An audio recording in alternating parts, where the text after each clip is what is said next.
ओम शांति। आज बाप दादा के 20 दिसंबर 2020 के अव्यक्त महावाक्य हैं। रिवाइज कोर्स है 20-3-87। स्नेह और सत्यता की अथॉरिटी का बैलेंस।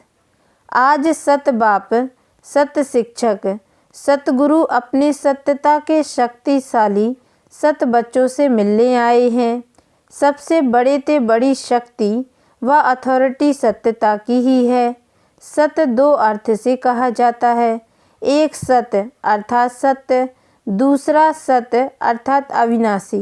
दोनों अर्थ से सत्यता की शक्ति सबसे बड़ी है। बाप को सत बाप कहते हैं। बाप तो अनेक हैं लेकिन सत बाप एक है। सत्य शिक्षक, सतगुरु एक ही है। सत्य को ही परमात्मा कहते हैं अर्थात परमात्मा की विशेषता सत्य अर्थात सत्य है। आपका गीत भी है, सत्य ही शिव है। दुनिया में भी कहते हैं सत्यम शिवम सुंदरम। साथ साथ बाप परमात्मा के लिए सतचित आनंद स्वरूप कहते हैं। आप आत्माओं को सतचित आनंद कहते हैं तो सत्य शब्द की महिमा बहुत गाई हुई है। और कभी भी कोई भी कार्य में अथॉरिटी से बोलते तो यही कहेंगे, मैं सच्चा हूँ इसलिए अथॉरिटी से बोलता हूँ। सत्य के लिए गायन है, सत्य की नाव डोलेगी लेकिन डूबेगी नहीं। आप लोग भी कहते हो सच तो बिठो नच। सच्चा अर्थात सत्यता की शक्ति वाला सदा नाचता रहेगा, कभी मुरझाएगा नहीं, उलझेगा नहीं, घबराएगा नहीं, कमज़ोर नहीं होगा। सत्यता की शक्ति वाला सदा खुशी में नाचता रहेगा, शक्तिशाली होगा, सामना करने की शक्ति होगी इसलिए घबराएगा नहीं। सत्यता को सोने के समान कहते हैं, असत्य को मिट्टी के समान कहते हैं। भक्ति में भी जो परमात्मा की तरफ लगन लगाते हैं उन्हों को सत्संगी कहते हैं, सत्य का संग करने वाले हैं। और लास्ट में जब आत्मा शरीर छोड़ती है तो भी क्या कहते हैं, सत्य नाम संग है। तो सत्य अविनाशी, सत्य सत्य है। सत्यता की शक्ति महान शक्ति है। वर्तमान समय मेजॉरिटी लोग आप सबको देखकर क्या कहते हैं, इन्हों में सत्यता की शक्ति है तब इतना समय वृद्धि करते हुए चल रहे हैं। सत्यता कब हिलती नहीं है, अचल होती है। सत्यता वृद्धि को प्राप्त करने की विधि है। सत्यता की शक्ति से सतयुग बनाते हो, स्वयं भी सत्य नारायण सत्य लक्ष्मी बनते हो।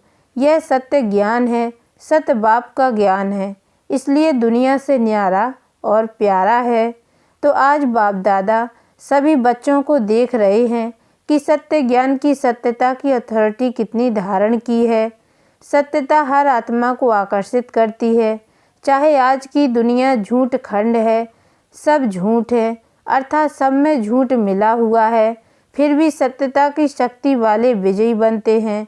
सत्यता की प्राप्ति खुशी और निर्भयता है। सत्य बोलने वाला सदा निर्भय होगा, उनको कब भय नहीं होगा। जो सत्य नहीं होगा तो उनको भय जरूर होगा। तो आप सभी सत्यता की शक्तिशाली श्रेष्ठ आत्माएं हो। सत्य ज्ञान, सत्य बाप, सत्य प्राप्ति, सत्य याद, सत्य गुण, सत्य शक्तियाँ सर्व प्राप्ति हैं। तो इतनी अथॉरिटी का नशा रहता है। अथॉरिटी का अर्थ अभिमान नहीं है। जितना बड़े ते बड़ी अथॉरिटी उतना उनकी वृत्ति में रूहानी अथॉरिटी रहती है। वाणी में स्नेह और नम्रता होगी, यही अथॉरिटी की निशानी है।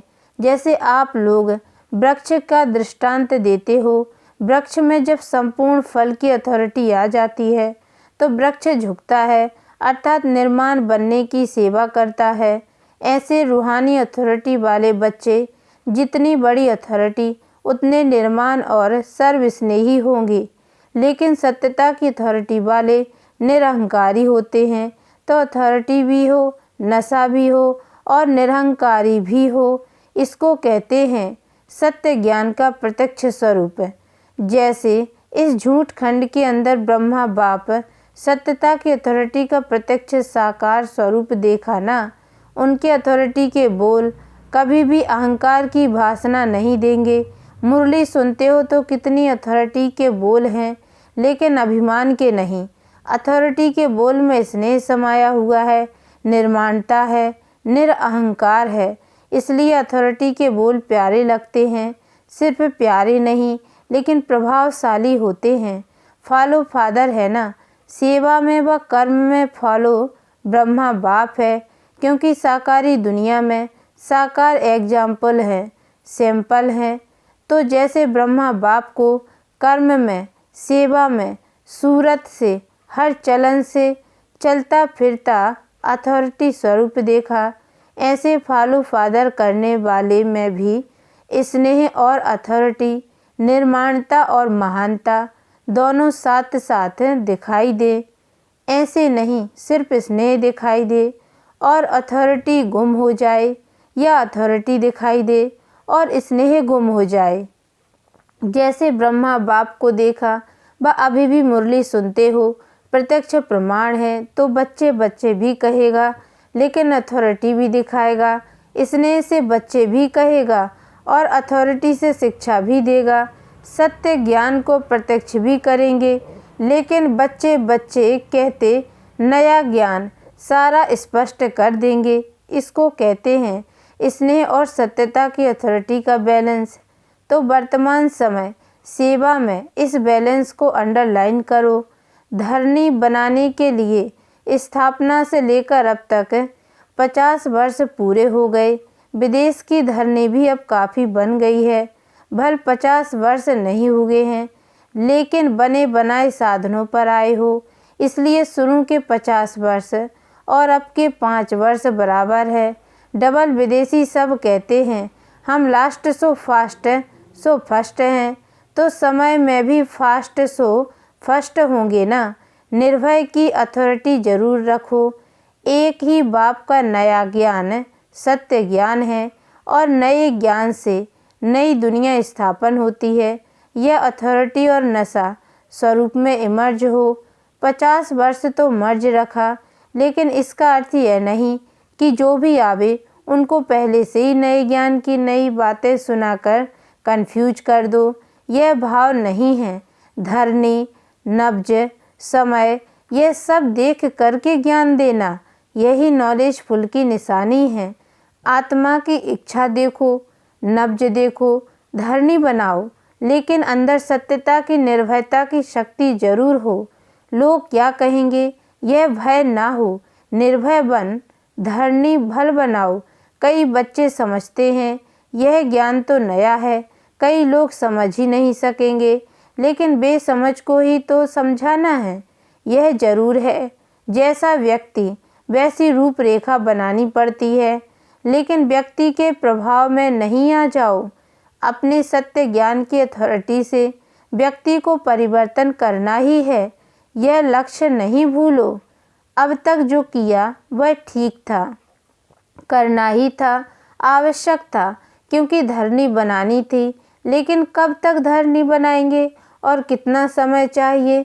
दवाई भी दी जाती है तो पहले ही ज़्यादा ताकत की नहीं दी जाती, पहले हल्की दी जाती। लेकिन ताकत वाली दवाई दो ही नहीं, हल्की पर ही चलाते चलो। यह नहीं करो किसी कमज़ोर को हाई पावर वाली दवाई दे दी तो यह भी रॉन्ग है। परखने की भी शक्ति चाहिए, लेकिन अपने सत्य नए ज्ञान की अथॉरिटी जरूर चाहिए। आपकी सूक्ष्म अथॉरिटी की वृत्ति ही उन्हों की वृत्तियों को चेंज करेगी, यही धरनी बनेगी। और विशेष जब सेवा कर मधुबन तक पहुँचते हो तो कम से कम उन्हों को यह जरूर मालूम पड़ना चाहिए इस धरनी पर उन्हों की भी धरनी बन जाती है।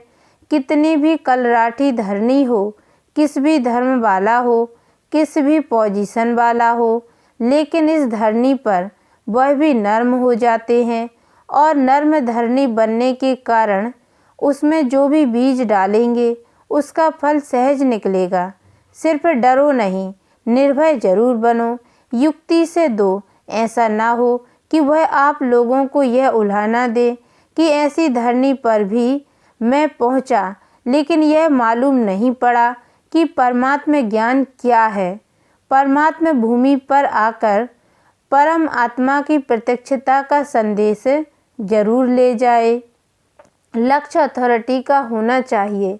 आजकल के ज़माने के हिसाब से भी नवीनता का महत्व है। फिर भल कोई उल्टा भी नया फैशन निकालते हैं तो भी फॉलो करते हैं। पहले आर्ट देखो कितना बढ़िया था, आजकल का आर्ट तो उनके आगे जैसे लकीरें लगेंगी। लेकिन मॉडर्न आर्ट पसंद करते हैं। मानव की पसंदी हर बात में नवीनता है और नवीनता स्वतः ही अपने तरफ आकर्षित करती है।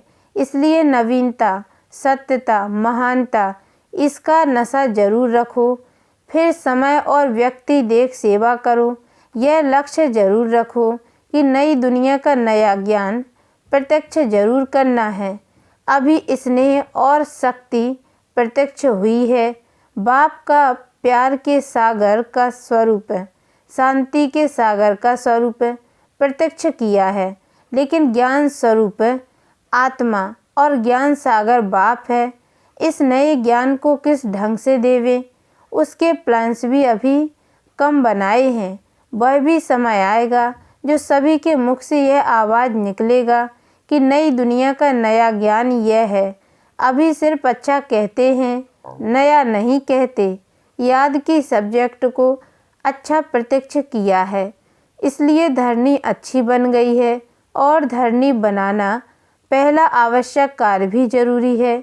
जो किया है वह बहुत अच्छा और बहुत किया है, तन मन धन लगाकर किया है। इसके लिए आफरीन भी देते हैं।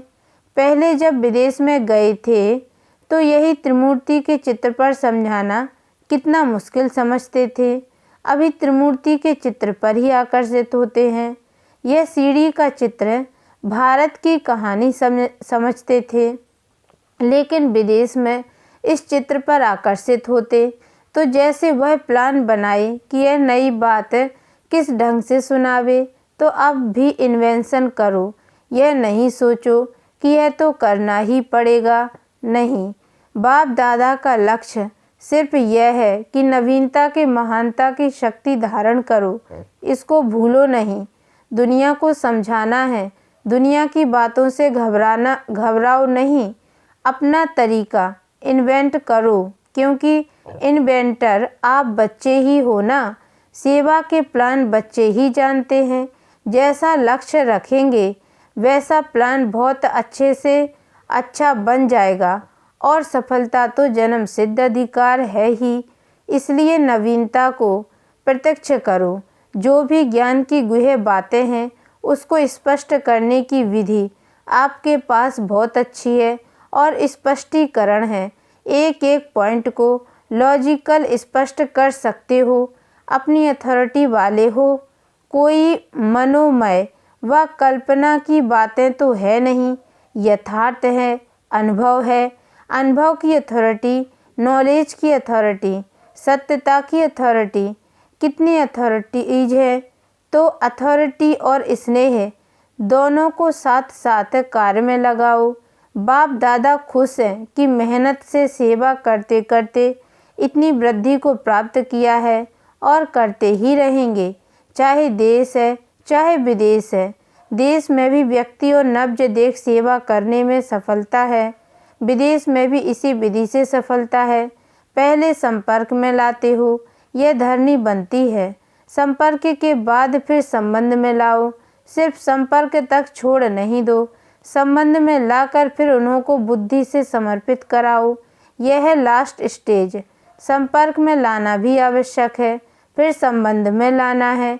संबंध में आते आते समर्पण बुद्धि हो जाए कि जो बाप ने कहा वही सत्य है, फिर क्वेश्चन नहीं उठते।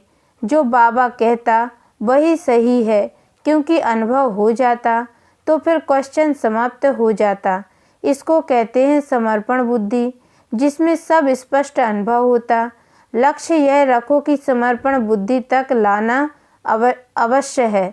तब कहेंगे माइक तैयार हुए हैं। माइक क्या आवाज़ करेगा? सिर्फ अच्छा ज्ञान है इन्हों का? नहीं, यह नया ज्ञान है। यही नई दुनिया लाएगा। यह आवाज़ हो तब तो कुंभकर्ण जागेंगे ना, नहीं तो सिर्फ आँख खोलते हैं। बहुत अच्छा कह फिर नींद आ जाती है। इसलिए जैसे स्वयं बालक सो मालिक बन गए ना, ऐसे बनाओ। विचारों को सिर्फ साधारण प्रजा तक नहीं लाओ, लेकिन राज्य अधिकारी बनाओ। उसके लिए प्लान बनाओ, किस विधि से करो जो कंफ्यूज ना हो और समर्पण बुद्धि भी हो जाए, नवीनता भी लगे, उलझन भी अनुभव नहीं करें, स्नेह और नवीनता की अथॉरिटी लगे। अब तक जो रिजल्ट रही, सेवा की विधि, ब्राह्मणों की वृद्धि रही, वह बहुत अच्छा है, क्योंकि पहले बीज को गुप्त रखा। वह भी आवश्यक है। बीज को गुप्त रखना होता है, बाहर रखने से फल नहीं देता। धरनी के अंदर बीज को रखना होता है, लेकिन अंदर धरनी में ही ना रह जाए, बाहर प्रत्यक्ष हो, फल स्वरूप बने। ये आगे की स्टेज है, समझा। लक्ष्य रखो, नया करना है। ऐसे नहीं कि इस वर्ष ही हो जाएगा, लेकिन लक्ष्य बीज को भी बाहर प्रत्यक्ष करेगा। ऐसे भी नहीं सीधा जाकर भाषण करना शुरू कर दो। पहले सत्यता के शक्ति की भाषणा दिलाने के भाषण करने पड़ेंगे। आखिर वह दिन आए, यह सबके मुख से निकले। जैसे ड्रामा में दिखाते हो ना, सब धर्म वाले मिलकर कहते हैं हम एक हैं, एक के हैं। वह ड्रामा दिखाते हो। यह प्रैक्टिकल में स्टेज पर सब धर्म वाले मिलकर एक ही आवाज़ से बोले, एक बाप है, एक ही ज्ञान है, एक ही लक्ष्य है, एक ही घर है। यही है। अब यह आवाज़ चाहिए। ऐसा दृश्य जब बेहद की स्टेज पर आए, तब प्रत्यक्षता का झंडा लहराएगा और सब इस झंडे के नीचे सब यही गीत गाएंगे। सबके मुख से एक शब्द निकलेगा, बाबा हमारा। तब कहेंगे प्रत्यक्ष रूप में शिवरात्रि मनाई, अंधकार खत्म हो, गोल्डन मॉर्निंग के नज़ारे दिखाई देंगे। इसको कहते हैं आज और कल का खेल। आज अंधकार, कल गोल्डन मॉर्निंग। यह है लास्ट पर्दा, समझा। बाकी जो प्लान बनाए हैं वह अच्छे हैं। हर एक स्थान की धरनी प्रमाण प्लान बनाना ही पड़ता है। धरनी के प्रमाण विधि में कोई अंतर भी अगर करना पड़ता है तो ऐसी कोई बात नहीं है। लास्ट में सभी को तैयार कर मधुबन धरनी पर छाप जरूर लगानी है। भिन्न भिन्न वर्ग को तैयार कर स्टैंप छाप जरूर लगानी है। पासपोर्ट पर भी स्टैंप लगाने सिवाय जाने नहीं देते हैं ना, तो स्टैंप यहाँ मधुबन में ही लगेगी। यह सब तो है ही सरेंडर, समर्पित। अगर यह सरेंडर नहीं होते तो सेवा के निमित्त कैसे बनते। सरेंडर है तब ब्रह्मा कुमार ब्रह्मा कुमारी बन सेवा के निमित्त बने हो। देश चाहे विदेश में कोई क्रिश्चियन कुमारी व बौद्ध कुमारी बनकर तो सेवा नहीं करते हो, बीके बनकर ही सेवा करते हो ना। तो सरेंडर ब्राह्मणों की लिस्ट में सभी हैं। अब औरों को कराना है। मर्जीवा बन गए, ब्राह्मण बन गए। बच्चे कहते मेरा बाबा, तो बाबा कहते तेरा हो गया, तो सरेंडर हुए ना। चाहे प्रवृत्ति में हो, चाहे सेंटर पर हो, लेकिन जिसने दिल से कहा मेरा बाबा, तो बाप ने अपना बनाया। यह दिल का सौदा है, मुख का स्थूल सौदा नहीं है, यह दिल का है। सरेंडर माना श्रीमत के अंडर रहने वाले। सारी सभा सरेंडर है ना, इसलिए फोटो भी निकाला है ना। अब चित्र में आ गए तो बदल नहीं सकते। परमात्मा घर में चित्र हो जाए यह कम भाग्य नहीं है, यह स्थूल फोटो नहीं, लेकिन बाप के दिल में फोटो निकल गया। अच्छा, सर्व सत्यता की अथॉरिटी वाली श्रेष्ठ आत्माओं को, सर्व नवीनता और महानता को प्रत्यक्ष करने वाले सच्चे सेवाधारी बच्चों को, सर्व स्नेह और अथॉरिटी के बैलेंस रखने वाले, हर कदम में बाप द्वारा ब्लेसिंग आशीर्वाद लेने के अधिकारी श्रेष्ठ आत्माओं को, सर्व सत्य अर्थात अविनाशी रत्नों को, अविनाशी पाठ बजाने वालों को, अविनाशी खजाने के बालक सो मालिकों को, विश्व रचता सत बाप, सत शिक्षक, सतगुरु का याद प्यार और नमस्ते। और हम रूहानी बच्चों की ओर से भी रूहानी माता पिता बाप दादा को याद प्यार और गुड मॉर्निंग बाबा नमस्ते। वरदान, मन के मौन से सेवा की नई इन्वेंशन निकालने वाले सिद्धि स्वरूप भव।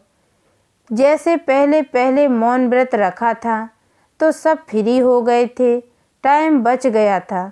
ऐसे अब मन का मौन रखो जिससे व्यर्थ संकल्प आवे ही नहीं। जैसे मुख से आवाज़ ना निकले वैसे व्यर्थ संकल्प ना आए। यह है मन का मौन, तो समय बच जाएगा। इस मन के मौन से सेवा की ऐसी नई इन्वेंशन निकलेगी जो साधना कम और सिद्धि ज़्यादा होगी। जैसे साइंस के साधन सेकंड में विधि को प्राप्त कराते हैं, वैसे इस साइलेंस के साधन द्वारा सेकंड में विधि प्राप्त होगी। स्लोगन, जो स्वयं समर्पित स्थिति में रहते हैं, सर्व का सहयोग भी उनके आगे समर्पित होता है। ओम शांति।